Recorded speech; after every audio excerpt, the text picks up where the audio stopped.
Today, we're gonna take a look at my new saw.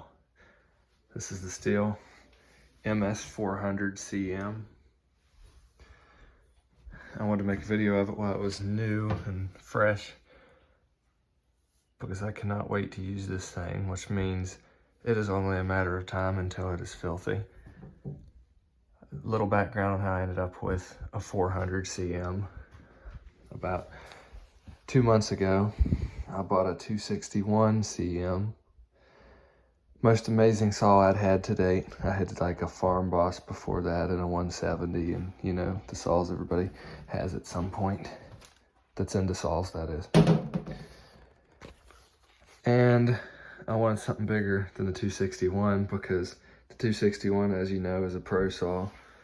It's the smallest pro saw, and I just kept eyeballing, made in Germany. I kept eyeballing all these bigger ones, and so I went to the dealer and they had a 362 in stock. First one that's been in stock in forever. And so I grabbed it right away. And then I kept looking at saws.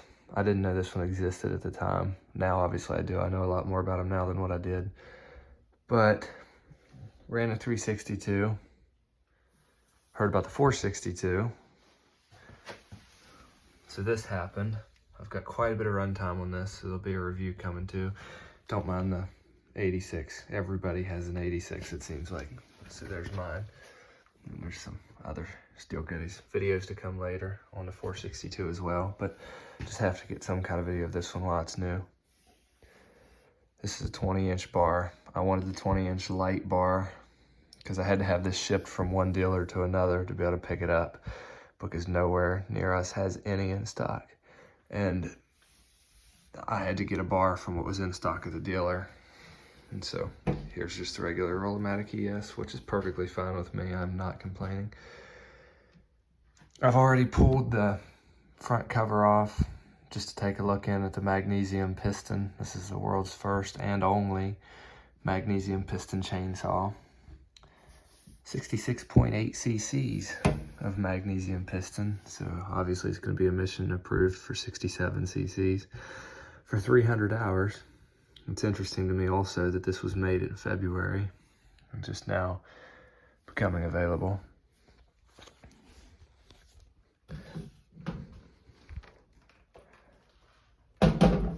I'll go ahead and pop some covers off while we talk here. This has quarter turn screws on the top.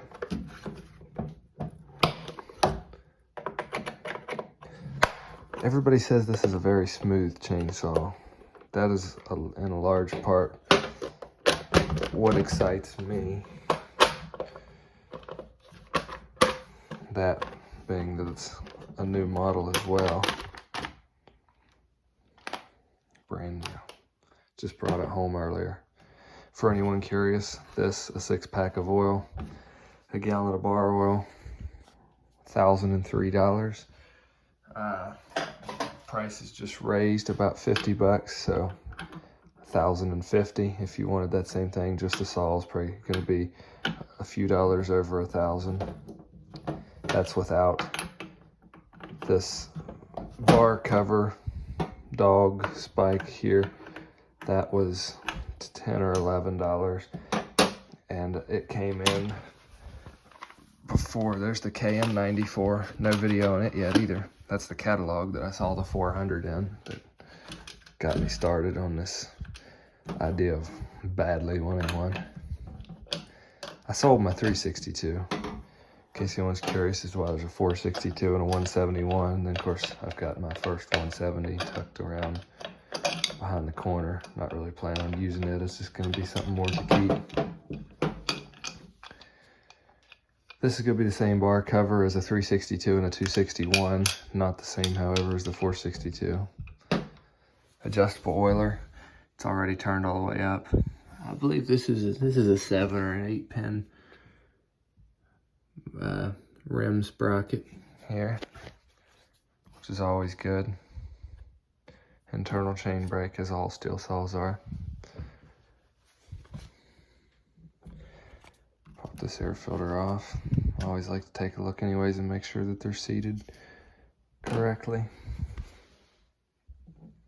Have a look at this M-tronic carb. I'm not gonna remove the rewind cover because I just don't see it as being necessary. If anybody knows what that is, please leave that in the comments because I'm extremely curious. Summer and winter modes.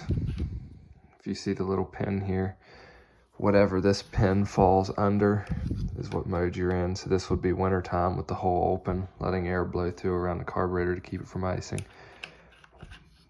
We're just gonna leave it in summertime. I feel like it's safer unless you absolutely need it. That way you're not gonna forget and ruin the saw. This is gonna let them one down. It's the only position it has, and I keep missing it. That's gonna let the saw, the microprocessor in the saw know that you're gonna attempt to start it, and then obviously once it starts, and then of course you know the M-tronic reset